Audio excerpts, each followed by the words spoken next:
The best change makers I know are able to see both things. They don't pretend that the world doesn't need change or that we're not facing real systemic hard problems. But also we have this belief that tomorrow can be better than today, and we can play some role in making sure that it is. So sometimes my job is just to give these cynics the permission to say, yeah, if the world seems tough, if it feels really hard in your company to lead a digital transformation effort because 3 CTOs have come and gone and they've all failed, well, you're right. It is really hard to lead change. And just because 3 have failed doesn't mean that the 4th will fail.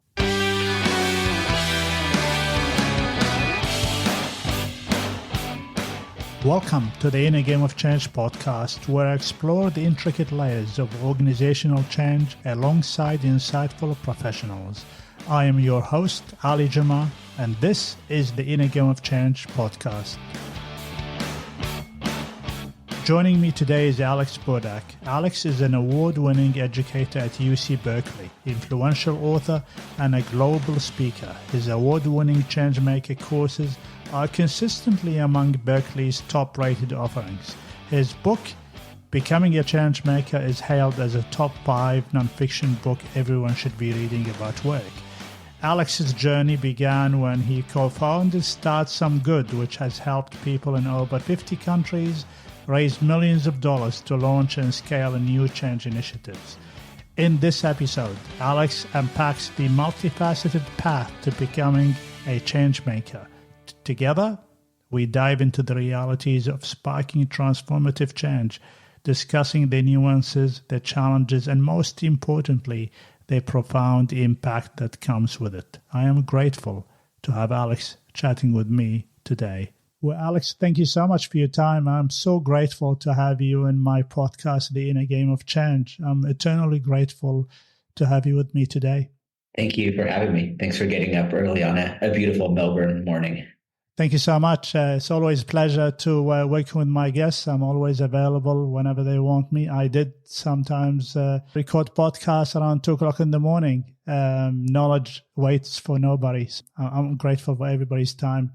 Alex, today we're going to talk about your book, your experience. Your book is called Becoming a Changemaker. Even the title is actually inspiring. We can spend a lot of time on the title itself. But before we dive deep into it, it will be fantastic for you to introduce yourself to my audience. Sure. So I wear a few different hats. I consider myself a social entrepreneur. That's someone who combines the sort of traditional tools of entrepreneurship with a lens of social impact. I consider myself a traveler. I've lived in a few different countries, a few different continents. Now I work at UC Berkeley, where I teach classes at both the business school as well as the School of Public Health. As you mentioned, I recently wrote the book, Becoming a Changemaker, which in many ways grew out of my teaching. And I'm also a very proud dad, maybe my favorite identity out of all those. That's a fantastic identity, which I share with as well. You know, my son inspires me to do a lot of things. And so I'm sure your toddler will actually start teaching you a lot about yourself, which you probably don't know and think about.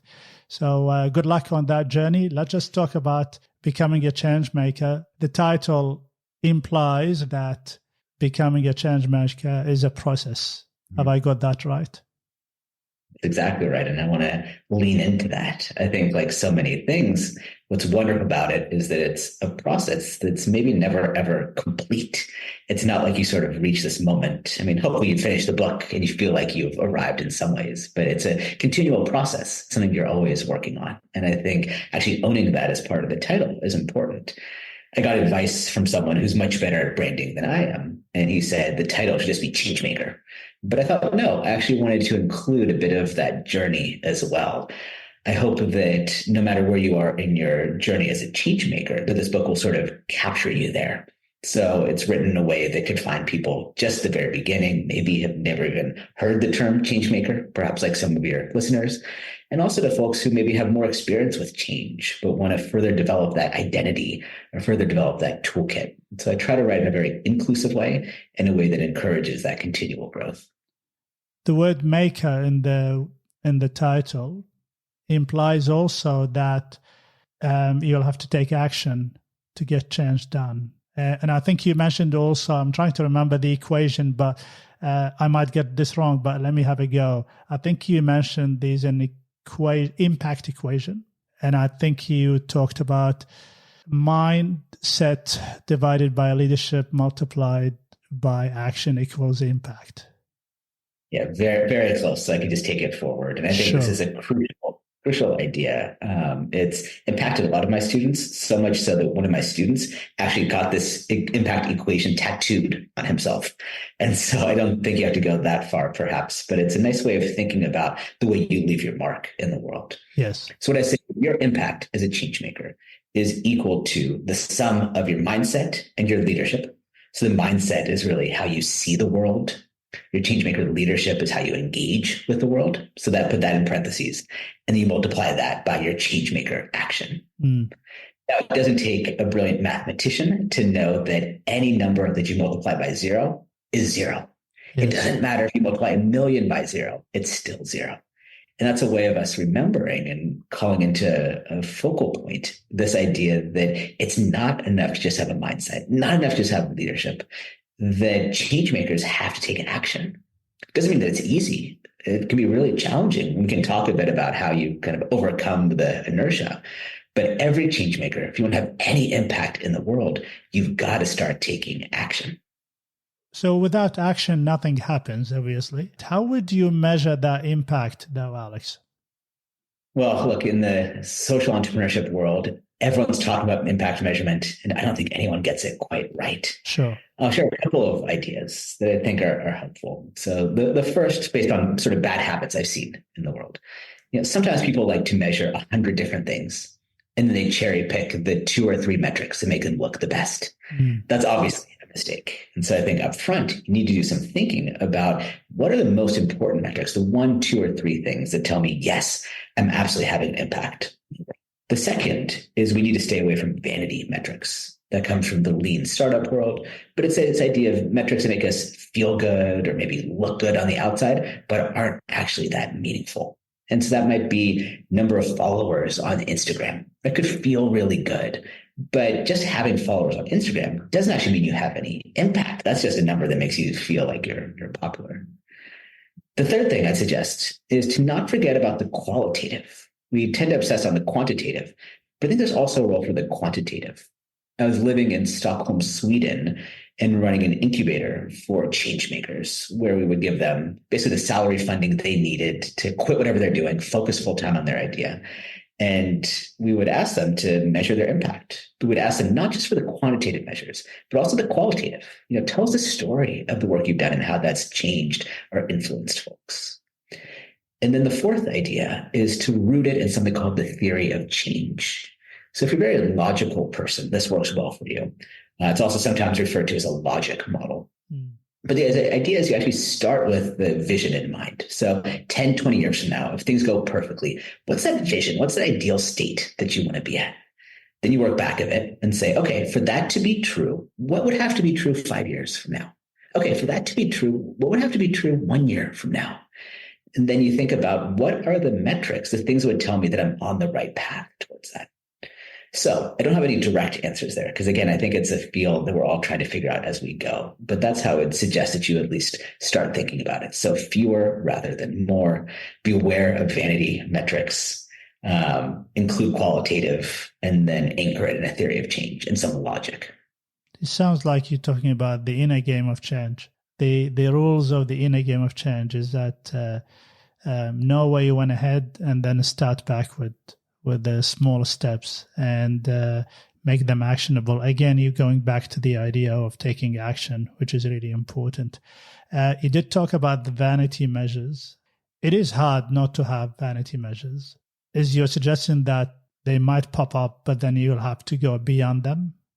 Yeah. So when I ran the incubator, we'd have folks who would say, look how impactful my program is. We've got 1,000 Instagram followers. We've got 10,000 Instagram followers. And it feels good. It's nice to have that.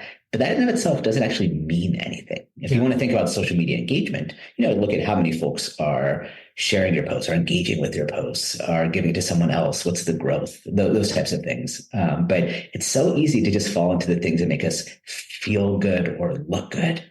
And Another way to think about this as we think about sort of the process of becoming a change maker is, where are you looking for your locus of control? Are you focused externally, or are you focused more internally? Are you focused on things, having a process, doing things in the right way? Or are you focused on like maybe cutting some corners, but as long as you can get to that end result, whatever it is, then you feel good about it. I think that when it comes to meaningful metrics, you want to be focused on things that are a little bit more on the intrinsic side rather than the extrinsic side. I must admit, and I think I shared my story with you before we started recording about the podcast, I did start looking at the downloads early in the stage, only to realize that I got hit with a question, so what? And I realized later, first of all, I no longer look at them. Maybe every few months, sometimes a guest asks me about them. But I think my metric for success, which is the impact I make on my audience. So if I get a piece of feedback or somebody saying, I listened to your podcast, and I'm thinking, why would you listen to my podcast? You're actually a plumber, believe it or not, or a nurse. I just feel that, okay, well, I influence somebody. And if I raise the question in somebody's head, or maybe fine-tune something, that will be fantastic for me. So that will be the measure of my success going forward. So yes, I did have the vanity measure, but I think I moved on very quickly. I want to talk to you, and I want to ask you about, you did talk a lot in your book about looking at stepping stones as opportunities. You want to shed light on that? I do, but if you don't mind, I want to go back to what you said about this sort of downloads. I think that's an important lesson for change makers. It's something that I'm feeling myself as well right now as a first-time author. And there's so much pressure as a first-time author to be looking at those book sales. There's pressure from the publisher, from Amazon. There's just so much pressure there. But I heard something that changed my perspective a bit. Adam Grant, who of course sells lots of copies of books, the management professor at Wharton, yes, he said there's a lot of books that sell a lot of copies but don't get read. That really resonated with me, that a lot of people buy these books, but it may not actually make a difference in their life. And so for me, that helped me make this shift, a bit like you, to stop thinking about how many books are sold, but rather what's the impact of the books, the notes that I receive from folks about how the book changed their mindset, their leadership, their perspective, the things they did differently. And that's really what drives me. So yeah, and that builds in a bit to your question now about the stepping stones. So at Berkeley, I teach a wide range of students, everywhere from incoming freshmen, so 18-year-olds, all the way to doing executive education with senior executive C-suite folks. And no matter who I work with, no matter how experienced they are, change can feel really scary.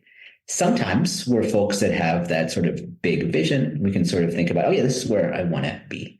But many don't. And many get so paralyzed by that fear of going, if I don't know exactly where I'm going to be in 10 years, I might as well not start. I might as well wait until I get that sort of perfect bolt of inspiration, and then I'll go. You actually learn so much by the act of doing. And so I'm a big believer in breaking things down into small, actionable steps. The boxer Mike Tyson says that everybody has a plan until they get punched in the face. Yep. And I think that's so true, that we love to have our plans. It feels secure, nice. But the sooner we get comfortable with the fact that no matter how perfect our plan is, it's going to fall apart pretty soon anyway, and just get out there and start doing things. So in many ways, the key to being a change maker is not perfect planning, but rather being able to iterate, to change, to try new things, and to be willing to fail. It is scary. And I, over the years, I've learned a couple of things. I was reading Anti-Fragile, the book. His name is going to come to me in a second. But I've learned something from that. And one of the things that really inspired me about that book, it made me think that, well, here's the statement that I've kind of formulated out of reading part of the book, is that we only have a measure of control over uncertainty only when we embrace the change. And so if we run away from and the change here is another way to say you're going to have to act. So sometimes, the world comes at us in different ways. We can choose to do absolutely nothing. We can retreat. We can take minimum action, or we can take, giant steps forward. And I think those giant steps, they're the only way for me to make sense of the uncertainty. that is actually coming my way. So that's one thing that I have learned.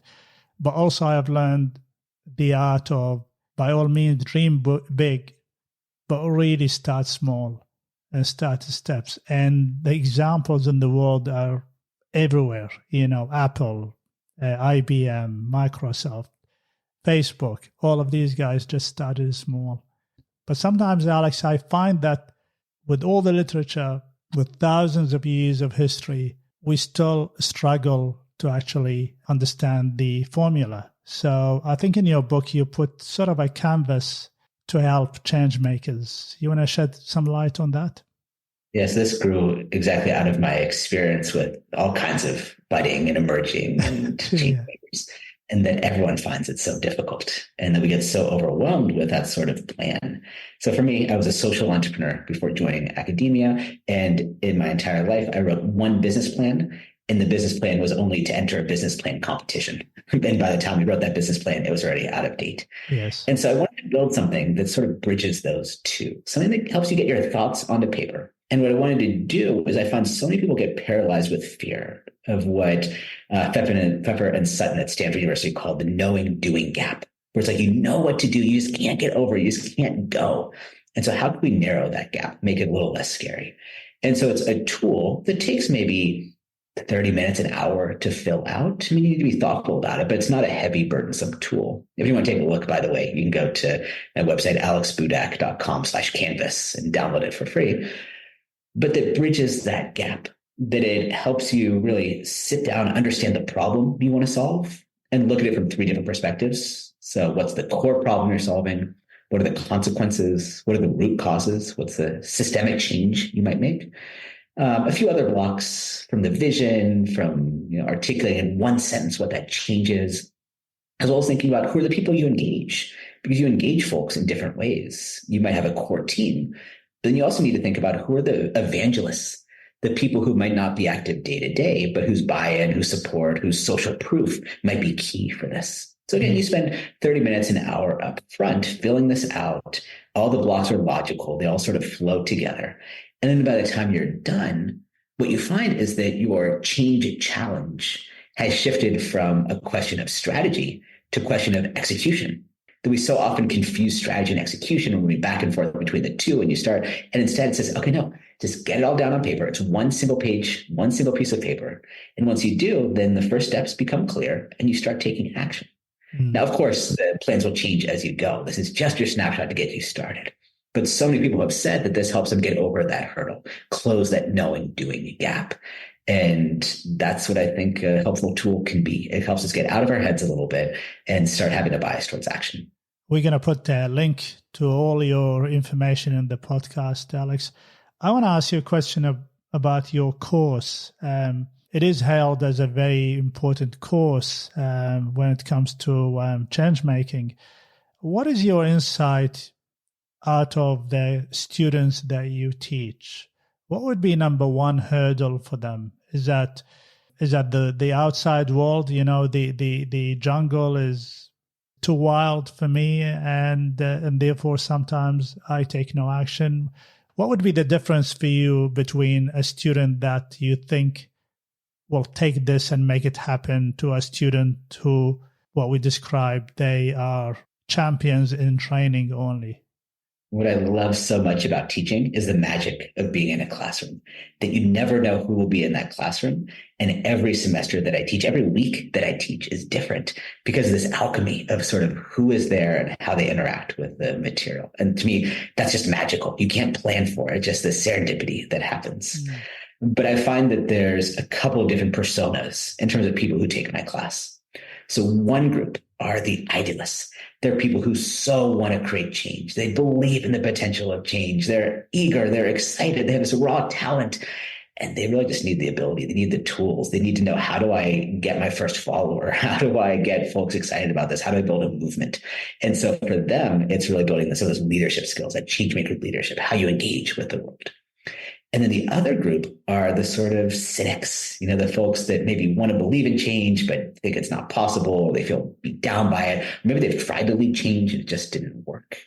And so with them, my challenge is to really help them shift their mindset, to help them open their eyes again. to remind them that change is really hard. There's things like the status quo bias that people prefer the status quo. And so it's real to come up against resistance with change, but to help them challenge some of those notions and to believe that a better world actually is possible. Doesn't mean you stop being critical, but it's very easy, especially in academia, to get stuck in these circles where, yes, and research has shown us that you tend to be perceived as smarter if you're a pessimist. Just perception, you tend to be perceived. And so there tends to be a move towards cynicism. And a lot of what I do in my class is to peel away some of that cynicism, to invite folks not just see the world as it is, which many people in academia are very good at, to understand why the world is the way it is and why it's messed up, but to also come with me and imagine the way the world could be. And that doesn't always happen overnight, but it's a really powerful transformation when it does. And so you can imagine the magic of this classroom where you've got sort of two tracks of folks. You've got the excited idealists that are learning the skills they need to get going. And you've got the cynics who are starting to relearn some of their mental patterns around change. And then the fusion, the interaction, the intersection between the two is very exciting. I'm fascinated by your comment around sometimes cynicism can be seen as a sign of intelligence, and also that we accept the world as is, and the world is not perfect as we know it. Are you suggesting that for people like that to perhaps start within? So start with myself first, and then I go outside, and maybe I don't need to think about the world as this humongous, beast. And I can only start with my friend, or my son, or my daughter, or my husband, or my wife. Yeah, well, there's a concept that I love. This comes from the work of Stephen Zaccaro at George Mason University. And he's examined the three types of flexibility. So sort of what makes leaders better able to adapt to change. So there's three types. There's cognitive, that's kind of strategic flexibility, holding multiple mental models in mind. There's emotional, being able to vary your states to meet others' states. And then the third, which I think is most important here, is dispositional. And that's the ability at the same time to be both realistic and also believe in a better future. So I think so often in change making, we feel this pressure to be on one of two sides, one of two poles, either the side of everything's great, don't worry about it, it'll all work out, the kind of toxic positivity side. Yes. Or on the other side, it's that things are hopeless. What I might call what people say, learned helplessness. It's inevitable. There's nothing you can do. And then the middle is actually not that helpful. You're just sort of a little optimistic, a little pessimistic, not that helpful. And what you want to do is actually own both. The best change makers I know are able to see both things. They don't pretend that the world doesn't need change or that we're not facing real systemic hard problems. But also we have this belief that tomorrow can be better than today, and we can play some role in making sure that it is. So sometimes my job is just to give these cynics the permission to say, yeah, if the world seems tough, if it feels really hard in your company to lead a digital transformation effort because 3 CTOs have come and gone and they've all failed, well, you're right. It is really hard to lead change. And just because 3 have failed doesn't mean that the 4th will fail. And so it's giving them both that space, seeing them for where they are, but also that permission to say, yeah, and you could do something about it. With the projects that I lead and I get involved in, Alex, it just made me think about those 3 types that you've just shared with me. I run what we call a pre-mortem exercise, which is what can go wrong. And I'm pretty sure that you probably touch on that, or your students touch on that. What can go wrong with this? And so we imagine that things that can go wrong, and we go back and then we put them in a sort of order as a risk management strategy. And I always try to invite the people that are actually from the 3 spectrums. They're too excited, they're too cynical, and we don't have a shortage of cynics, in Australia especially. And then we hope that we'll have a couple of people that fall within not the neutral, the 0, but at least the 1 and 2 positive side. And then, so then insight can happen around that period, that sort of, region. And sometimes also we say, the excited person, I'm going to move them a little bit closer and bring them down to reality, maybe about a 4 or a 5 closer to the 0. The cynic, we usually say, if after this session we move them from a resistance of 8 into a 6, that's probably a win for now. I was doing that based on a book I read called Your Brain at Work by Dr. David Rock. And but now you actually just link that to a proper framework. So I thank you for that. Now you've just completed the picture for me. So I'm really grateful for that. I want to shift gear and I want to talk to you about the emergence of AI and the technology in general anyway. How do you see that positioned as an enabler for change makers? So interesting. And I'm, of course, coming to you from the Silicon Valley Bay Area, where there's a lot of AI activity happening. And I'm really seeing, again, back this idea of sort of polar responses. I'm really seeing two polar responses. I'm seeing way too many people who are way too young in their career that are feeling so overwhelmed with AI that they're sort of giving up on it. They're sort of saying, look, I've figured things out. I'm already a VP. I kind of got things going. And yeah, maybe I'm 20 years before retirement, but like, I don't want to learn AI. I've figured things out. I know how to win in the 2023, 2024 world. I'm good. Then there's the other side, which are the people who are eager to learn and to grow and to try new things. And I think it's scary to think about all the people that are trying to ignore AI, because I can't predict all the ways it's going to change our world, but there's no doubt that it will. And so I think one of the most important things to be thinking about right now is to be adopting a mindset of learning and growing from it. What's exciting about it, and what's also scary, is that there are so many unknowns. We don't know exactly how it will disrupt our personal jobs, how it will disrupt society, maybe even how it will disrupt our elections.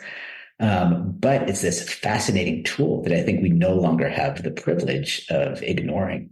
You and I talked before the podcast started recording, this idea of always be learning, always be growing. It's a chapter in my book that I call Students Always. Yes. And I think it's this idea that just when you think you got things figured out, just when you're like, yeah, I got everything down, then there either comes an external shock or an internal shock or something changes, and you've got to keep learning, you've got to keep growing.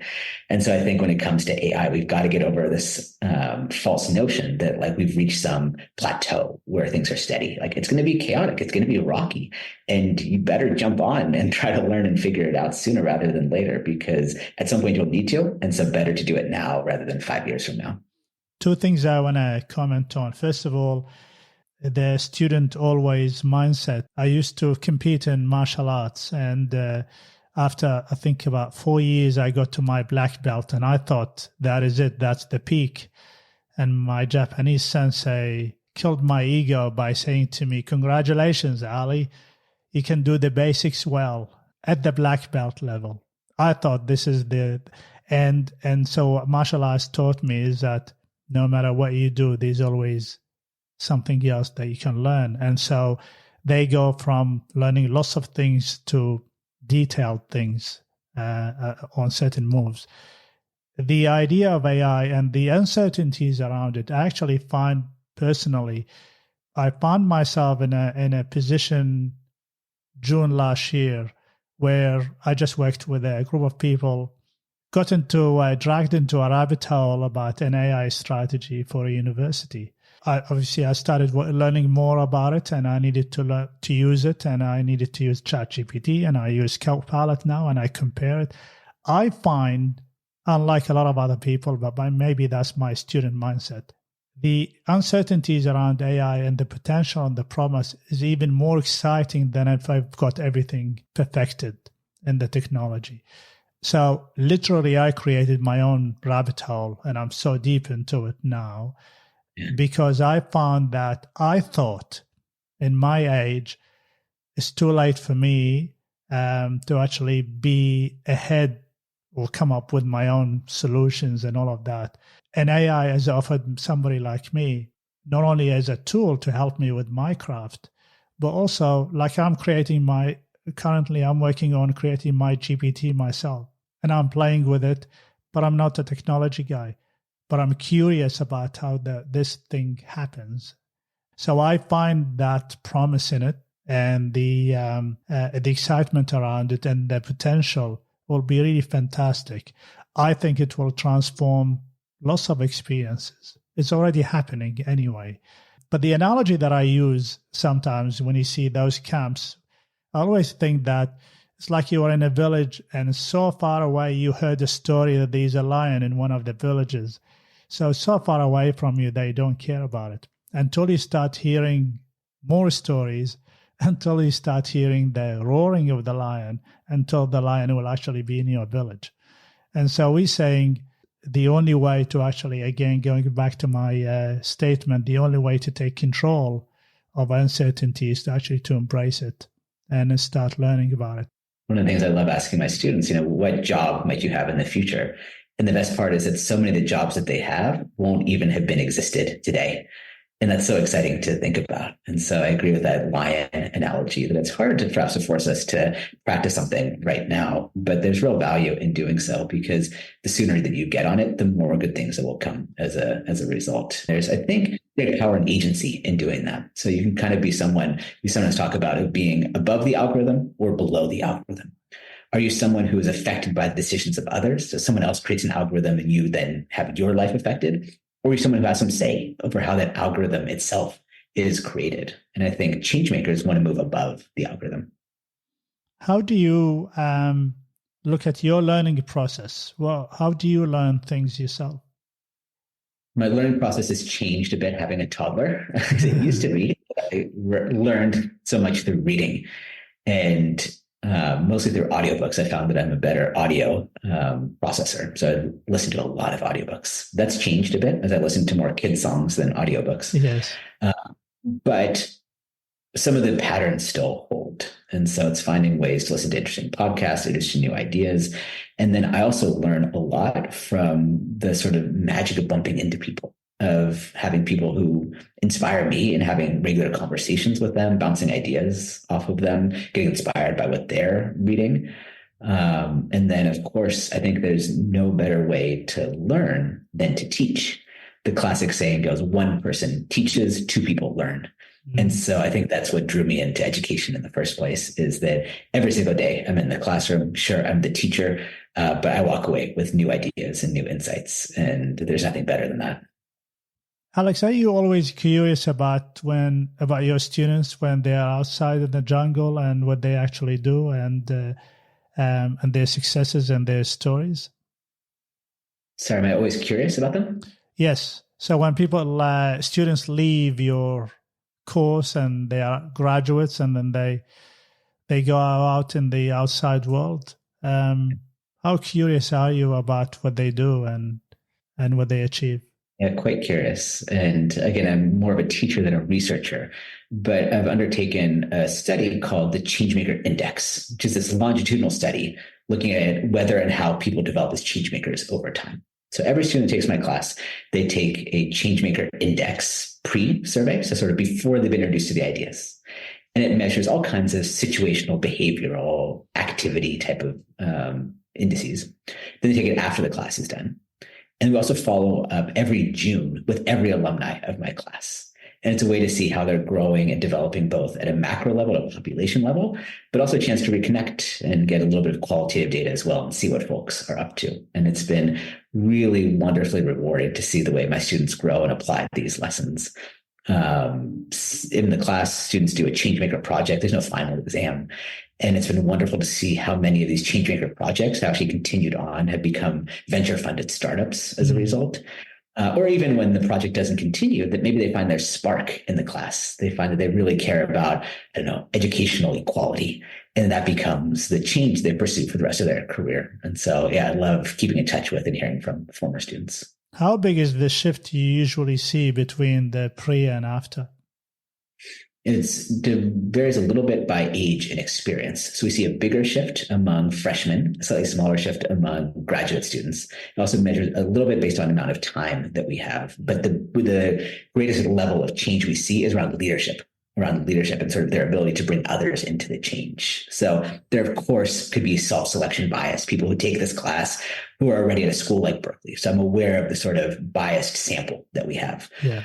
But there's so much that students learn, and the data show they grow as leaders, as shifting from someone sort of with an individual idea to bring people inclusively along on the journey. And so that's where we see really the biggest delta. I want to ask you a question.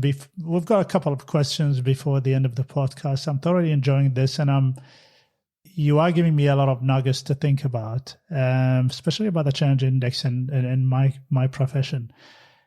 In the workplace and in organizations, we do manage change. So everything, that happens in an organization is actually a change. In fact, I've thought about this for a while, and I always thought that a leader is actually a change maker by default. And the way I see it is that a leader's job is to come everywhere to work to help their people succeed. And how they do that, they make decisions. Those decisions become changes. And therefore, by default, a leader is actually a change maker. And so it's in their best interest to understand how humans adopt change in the first place. What's your observation in organizations about how they manage change? Well, I'll share in alignment with the way you think about this. So my favorite question when I do keynotes around the world is to ask the question, to start off the conversation and say, if the word leader didn't exist in dictionary, what word would you use instead? And it's fascinating to hear what people's responses are. It's facilitator, coach, guide, mentor, dictator sometimes. But I make the case that it's a change maker. I think that's the best synonym for as we think about what it takes to lead today. And I think it's an important shift too, because the word leader itself is quite loaded. I think there's some bias around race and class and gender and sort of who sees themselves as a leader. Based on a small sample size just of my class, I found that, for instance, many of the women in my class feel more comfortable with the title of changemaker than of leader, again, because of sort of built-in cultural biases around who can be a leader, what a leader looks like. And so changemaker is a more inclusive way to think about that. And so I love this idea of shifting our identity to think about how can we be change makers. Part of what I don't like about the word leader, even if I'm a professor of leadership, is that we often think in terms of scarcity. We think that, okay, there's only one CEO in my organization. There's only 5 vice presidents, only one executive director. And that makes us feel like being a leader is scarce. And yeah, maybe titles of leadership is scarce. There's only one formal leader. But leadership as an act is actually abundant. Leadership is something that each of us, no matter where we are in the organization, can practice. Leadership itself doesn't require a title, doesn't require authority.